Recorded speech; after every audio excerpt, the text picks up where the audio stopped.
Manga One Piece chapter 1142 yang berjudul Sesuatu yang Menurutku Menakutkan dibuka dengan kehebohan di Walrush School akibat kemunculan sesosok ular raksasa yang bentuknya aneh, di mana salah satu siswa mengenalinya sebagai Jormungandr, seekor ular raksasa yang akan membawa dunia menuju ke jurang kiamat. Meski wujudnya terlihat aneh, tetapi ancaman yang ditimbulkan oleh si ular adalah nyata. Makanya seorang guru matematika yang bernama Mr. Braid segera masuk ke ruang kepala sekolah Kiba untuk melaporkan hal itu. Yang mana Bu Guru Salsa, Bu Guru Enji yang kebetulan sedang berada di dalam menduga kalau ular itu mungkin berasal dari Underworld. Nah, di saat seorang bocil nyaris dimangsa oleh si monster ular, Pak Kepala Sekolah Kiba datang tepat waktu untuk mengoploknya. Lalu saat kepala si ular terdorong ke atas, Pak Guru Saul yang sudah memanjat ranting pohon langsung melayangkan bogem mentah berlapis haki yang membuat si monster ular langsung terkapar. Setelahnya terungkap fakta bahwa Pak Kepala Sekolah Kiba ternyata adalah mantan anggota Giant Warrior Pirates. Dan jika dilihat dari penampilannya, sepertinya dia adalah seorang Wotan, alias hasil kawin silang antara ras raksasa dengan seorang fishman tipe Walrush. Menariknya, meski baru saja tampil keren, Jaguar di Saul malah meminta maaf kepada murid-muridnya. Sepertinya sebagai seorang guru, dia merasa sudah memberi contoh yang buruk kepada anak-anak didiknya yang mungkin dalam salah satu kurikulumnya melarang anak-anak untuk berkelahi,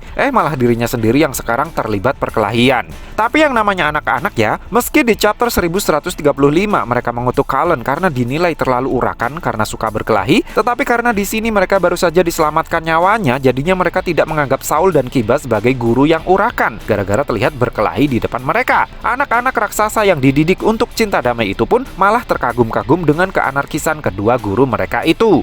Sayangnya ketika anak-anak masih terkagum-kagum dengan kehebatan Pak Guru Kiba dan Pak Guru Saul, Pak Guru Wolf yang sempat terlihat menahan si ular raksasa sendirian agar anak-anak bisa kabur, terlihat sudah tepar dalam kondisi berlumuran darah. Saat Saul sedang memeriksa kondisi Pak Guru Wolf, seorang anak tiba-tiba memberitahunya kalau Yilva dan beberapa anak yang lain berjalan seperti zombie. Saul yang mendengar hal itu langsung berlari menuju ke TKP, tetapi Pak Wolf memperingatkannya agar jangan menyentuh anak-anak itu. Nah, anak-anak yang dimaksud ternyata sedang mengalami tidur berjalan dan sedang berbaris rapi menuju ke arah pantai sesuai dengan arahan dari anak panahnya Gunko. Pak Kepala Sekolah Kiba yang panik kemudian menyuruh stafnya segera meniup sangkakala untuk memperingatkan seluruh warga. Saul yang sempat merasa tindakannya Pak Kepala Sekolah itu sudah berlebihan, seketika langsung berubah pikiran begitu Pak Kepala Sekolah menuju ke arah hutan yang mana di sana tampak banyak sekali monster mengerikan yang bermunculan. Di waktu yang sama, anak-anak yang sempat diselamatkan dari Jormungandr tiba-tiba pingsan secara berjamaah. Untungnya ada chopper di sana yang siap untuk memeriksa mereka. Sepertinya ada hubungan antara kemunculan para monster itu dengan jatuh pingsannya anak-anak ini. Bukan tidak mungkin jika salah satu cara untuk memusnahkan monster-monster itu adalah dengan membangunkan kembali anak-anak ini dari tidurnya. Sementara itu di Shopee lagi viral nih sarung batik Gus Ikdam asli Pekalongan. Meski sablonannya rapi dan lurus, tapi harganya sangat miring. Cocok banget dipakai buat taraweh di bulan Ramadan sampai nanti sholat Id di hari Lebaran. Ayo buruan, klik icon YouTube Shopping di bawah ini. Sementara itu di Underworld, Loki yang ternyata tubuhnya beneran segede Ors mengancam Luffy dan yang lainnya agar segera melepaskan borgol yang tersisa jika ingin Elbaf baik-baik saja.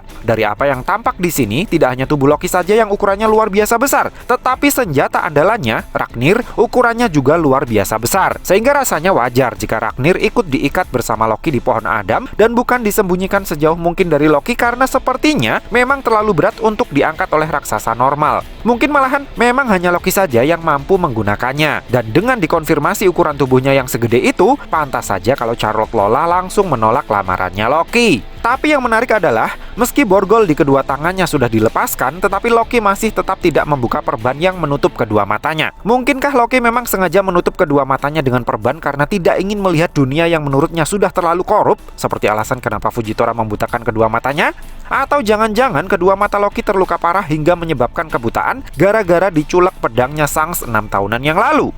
Tapi kalau seperti itu ceritanya, bagaimana dia bisa mengenali Shamrock yang mukanya mirip seperti Akagami no Shanks? Saya pikir misteri ini patut untuk segera dipecahkan. Nah, karena borgolnya tidak dilepas-lepaskan juga, Loki langsung mengayunkan Raknir untuk memukul batang pohon Adam. Dan seketika, kilatan petir bervoltase sangat besar menyambar titik tersebut. Akibat dilewati oleh sambaran petir itu, salah satu sisi dari wilayah Sunworld terlihat mengalami kebakaran hebat. Dan karena api kebakaran dianggap lebih berbahaya, para raksasa sepertinya lebih fokus untuk segera mematikan api ketimbang pergi ke arah di mana trompet sangkakala dibunyikan.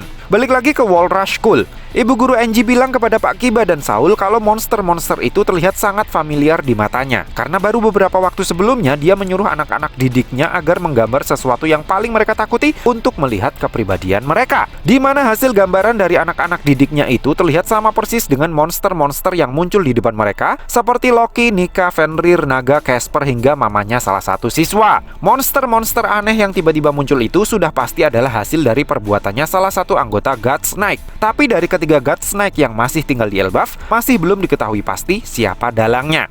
Sekilas di sini kita bisa melihat Saint Gillingham yang sempat tertidur lalu terbangun dan bilang semuanya sudah beres. Dia juga mengatakan kalau dia akan membiarkan semuanya terjadi begitu saja hingga para anak-anak sampai ke kapal. Sehingga dugaan saya dialah dalang dibalik kemunculan monster-monster mengerikan yang menyerang Walrush School. Tapi yang aneh adalah, jika makhluk-makhluk mengerikan itu hanyalah makhluk jadi-jadian, kenapa si ular raksasa tidak serta-merta menghilang setelah tepar terkena koplokannya Saul yang dilapisi dengan haki? Mungkinkah satu-satunya cara untuk mengembalikan para monster itu ke alam imajinasi hanyalah dengan mengalahkan si DF usernya? Dan perlu diingat juga di chapter sebelumnya, Saint Gillingham mengatakan kalau dirinya juga sempat ketiduran saat dipanggil oleh Gunko. Jadi sepertinya dia punya hobi ketiduran yang bisa jadi merupakan efek samping dari kekuatan buah iblisnya itu yang berhubungan dengan alam mimpi. Atau mungkin saat dirinya sedang terlihat tertidur, sebenarnya dia sedang berpindah ke alam mimpi untuk melihat sosok seperti apa yang paling ditakuti oleh targetnya, lalu menariknya ke dunia nyata.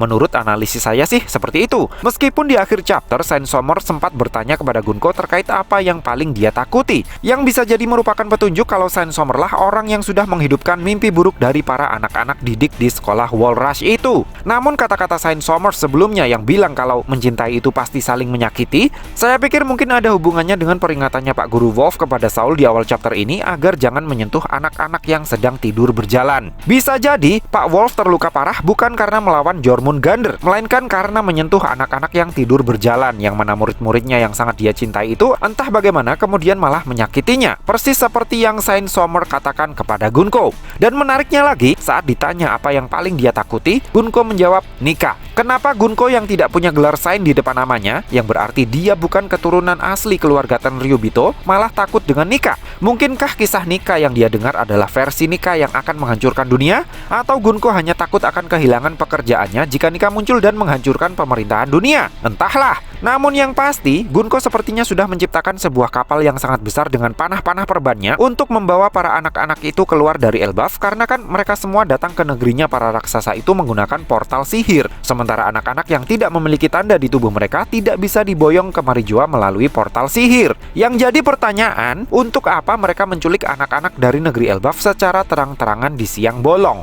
Apa yang sebenarnya direncanakan oleh Shamrocks yang sepertinya sekarang sudah pulang mudik ke Marijua lagi? Nah, karena Saint Sommer menyebut-nyebut kata cinta, setelah beberapa chapter sebelumnya Skopper Gaban muncul dan memperkenalkan dirinya sebagai sang utusan cinta, bukankah bisa jadi ini adalah petunjuk kalau keduanya mungkin akan segera bentrok dalam waktu dekat? Secara keseluruhan, chapter 1142 ini benar-benar menggugah rasa penasaran saya akan kelanjutan cerita di chapter selanjutnya, yang celakanya baru akan dilanjutkan 2 minggu lagi, karena minggu depan manga One Piece akan libur dulu. Jadi saya kasih rating sempurna untuk chapter kali ini. So, piye menurutmu cah? Terima kasih sudah mampir ke channel kami. Jangan lupa like, share, dan subscribe jika menurut kalian video-video kami cukup menarik untuk ditonton. Sampai ketemu lagi dalam video kami yang berikutnya, and matur nuwun.